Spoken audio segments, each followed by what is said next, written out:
Bueno, saludos cordiales a todos. Continuando con las clases teóricas de la Cátedra de Anatomía Patológica, les voy a hablar un poquito del tema de alteraciones del crecimiento y diferenciación celular. Soy la doctora Alexis Paola Rodríguez Laime, especialista en anatomía patológica y citopatología. Entonces, sabemos que una adaptación celular es la respuesta de las células ante estímulos fisiológicos excesivos o patológicos, mediante la cual consiguen mantener, aunque algo alterado, un estado de equilibrio relativo que les permita preservar la viabilidad y función de la propia célula. Entonces son cambios reversibles en tamaño, número, fenotipo, función celular, como respuesta a los cambios de su entorno. Existen varias clasificaciones de estas anomalías. Yo he tomado dos, que son las anomalías de desarrollo que van a producir órganos y tejidos menores a lo normal. Dentro de ellos están la agenesia, la aplasia, la hipoplasia, la atresia, y anomalías del desarrollo que van a producir órganos y tejidos mayores a lo normal. Dentro de ellos están la hipertrofia y la hiperplasia. Otra clasificación de las alteraciones de este crecimiento celular va a estar dado en consecuencia al origen. Dentro de ellas están los trastornos congénitos. De igual manera están la agenesia, hipoplasia, atresia y ectopía. Y dentro de los trastornos adquiridos van a ser la atrofia, la hipotrofia, la hiperplasia y la hipertrofia.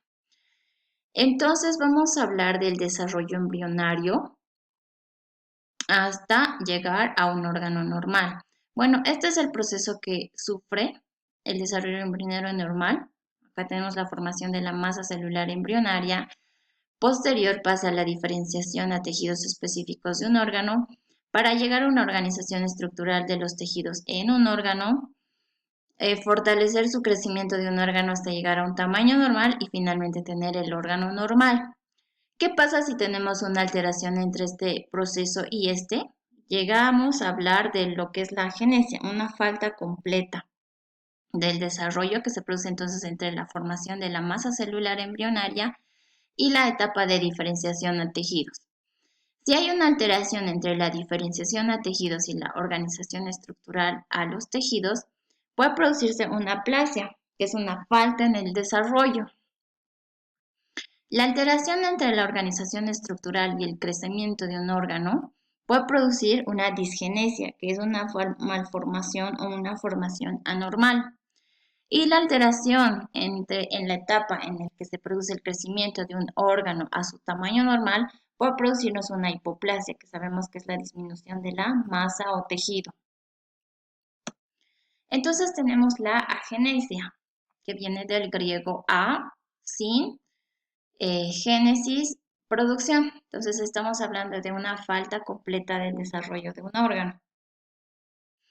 Esta es compatible con la vida si se presenta en órganos pares, como por ejemplo en el riñón.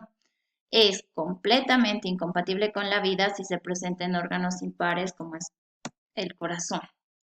Hablamos de la aplasia, a nuevamente sin y placer formar. Entonces es la falta de desarrollo de un órgano o tejido, pero que en lugar de este tejido existe el tejido embrionario llamado botón o llamado primordio. Acá tenemos de ejemplo la aplasia pulmonar. Este es un ejemplo compatible con la vida. Hablamos de la hipoplasia, que es la disminución de la masa funcional de un órgano. Tenemos en este caso un órgano disminuido de tamaño, de volumen, pero es funcionante. Ya acá tenemos el ejemplo de una hiperplasia renal, en este caso el lado contralateral va a sufrir una hiperplasia compensatoria a esta hipoplasia. Tenemos la atresia, nuevamente el término a, sin, trasis, perforación o agujero. Es la falta de desarrollo de un determinado segmento u órgano. El ejemplo más común que tenemos es la atresia esofágica.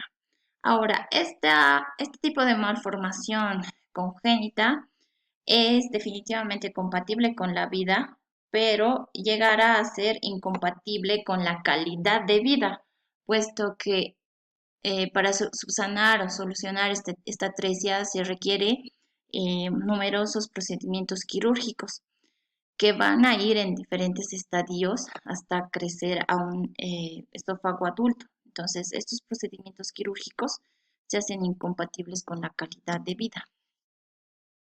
Ectopía, del griego ecto, que significa fuera, y topos, lugar, que es la presencia de un órgano o tejido en un sitio que no es su lugar habitual.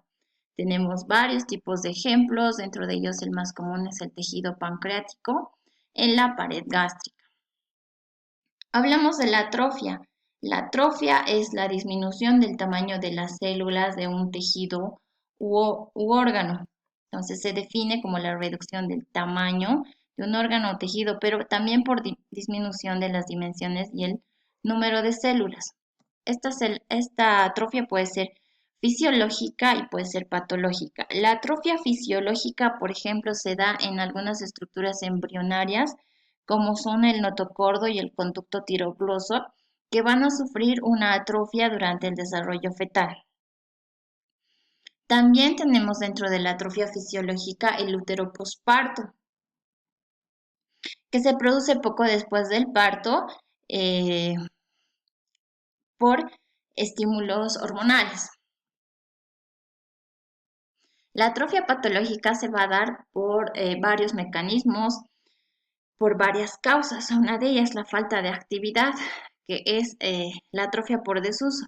Por ejemplo, en un hueso fracturado que se va a llegar a inmovilizar, o en paciente postrado en cama por algunas úlceras, sufren entonces una atrofia del músculo esquelético. Pero esta va a cesar una vez reiniciada la actividad, puede volver al estado inicial o de lo contrario puede sufrir apoptosis. También este mecanismo de la atrofia patológica por falta de actividad es lo que se usa de contexto para hacer las famosas terapias de la yesoterapia, ¿no? Unas terapias de tipo estéticas. La atrofia patológica por pérdida de inervación es la llamada atrofia por denervación, ya que el metabolismo y la función normal del músculo esquelético dependen de su inervación. La atrofia patológica por disminución del riego sanguíneo se da en procesos como isquemia. La atrofia patológica por nutrición inadecuada puede ser, por ejemplo, en la desnutrición proteico-calórica, llamada marasmo, en pacientes caquéticos, en el que claramente secundarias a enfermedades inflamatorias o a este estado de desnutrición se ve, ¿no?, la atrofia muscular. La atrofia patológica por pérdida de estimulación endocrina, por ejemplo, en muchos tejidos responden a hormonas. Tal es el caso de las glándulas mamarias y algunos órganos reproductores. Entonces, cuando viene la menopausia, entonces hay una pérdida de la estimulación estrogénica. Se determina la atrofia fisiológica en glándulas mamarias, en endometrio, en epitelio vaginal.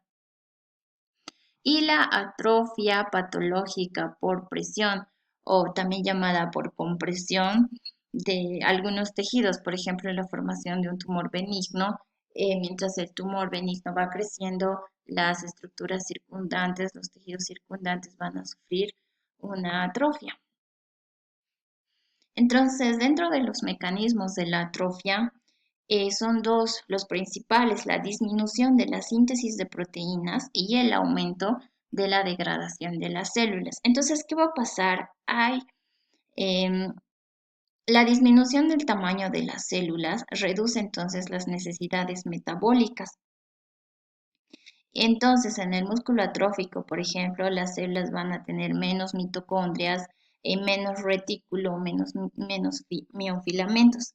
Entonces, en la primera fase de este proceso, las células y tejidos atróficos van a reducir su función, pero esta puede llegar a una muerte celular mínima. Y de manera irreversible, en un grado crónico progresivo, pueden llegar a la muerte celular. Existe un tipo de atrofia especial en que el proceso de autofagia se va a aumentar. Entonces, este proceso de autofagia se caracteriza por presentar vacuolas autofágicas. Sabemos que la autofagia es comerse a sí mismo, entonces este proceso es en el cual las células privadas de nutrientes se alimentan de sus propios componentes celulares y entonces reducen la demanda nutricional para compensar la escasez de este aporte energético. Y es aquí que algunas vacuolas van a tener dentro de sus intracelularmente algunos cuerpos. Uno de estos cuerpos celulares son los gránulos de lipofucsina, que da lugar a lo que es la atrofia parda. La atrofia parda entonces no es nada más que la presencia de estos gránulos de lipofucsina, que en realidad por la microscopía vamos a ver que son de color amarillento a pardo. Y por eso es que se le da el nombre de la atrofia parda. Entonces, estos gránulos están presentes en cantidad suficiente para verse por la coloración marrón en el tejido. Macroscópicamente vamos a ver los bordes cortantes y pequeños cúmulos. Principalmente esta se va a dar en miocardio y en glándula hepática.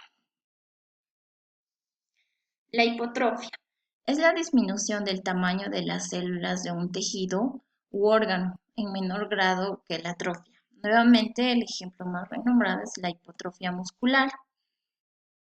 Entonces, hasta ahí hemos visto lo que son las anomalías de desarrollo que producen tejidos menores a lo normal. Ahora vamos a ver las que producen los órganos o tejidos mayores a la normal, la hipertrofia y la hiperplasia. Bueno, la hiperplasia es el aumento del número de células con el consiguiente aumento del volumen del órgano y por ende va a haber mayor síntesis de ADN. Esta siempre en respuesta a un estímulo. Ahora, la hiperplasia y la hipertrofia son procesos distintos, pero a veces se producen secuencialmente, simultáneamente se presentan. Estas se presentan en células que tienen la capacidad de división. Sabemos que tenemos tres tipos de células. Las células lábiles que están en división continua durante toda la vida. Las células estables que tienen una división mínima. Solamente ante un estímulo se aumenta su capacidad de división y las células permanentes que tienen una capacidad de división cero o nula. Dentro de ellas están, por ejemplo, las neuronas. Entonces, la hiperplasia se va a producir en células con alta capacidad de división. En ellas están entonces las células lábiles y en menor cantidad las células estables como son el miocardio. Ahora, la hiperplasia es el resultado de una proliferación de células maduras de crecimiento en ciertos ámbitos, debido al aumento del desarrollo de nuevas células a partir de células madres tisulares. Tenemos también una hiperplasia fisiológica y una hiperplasia patológica. Ambas están dadas por una acción hormonal y por estimulación de factores de crecimiento, esto compensatorio tras una lesión. Dentro de la hiperplasia fisiológica por acción hormonal tenemos las glándulas mamarias, que van a sufrir una hiperplasia en situaciones como la pubertad y el embarazo para dar lugar a la lactancia. Tenemos la hiperplasia fisiológica por factores de crecimiento, esto compensatorio a una lesión. Tenemos, por ejemplo, las células hepáticas que tienen gran capacidad de división, puesto que hasta el 90% de una resección hepática puede dar lugar a la hiperplasia compensatoria al total de toda nuestro hígado. También tenemos las células de la médula ósea ante procesos de hemólisis, por ejemplo. Ahora, la hiperplasia patológica se va a dar por una acción excesiva o inapropiada de hormonas o de factores de crecimiento de estos dos factores sobre las células diana. Tenemos el ejemplo de la hiperplasia endometrial.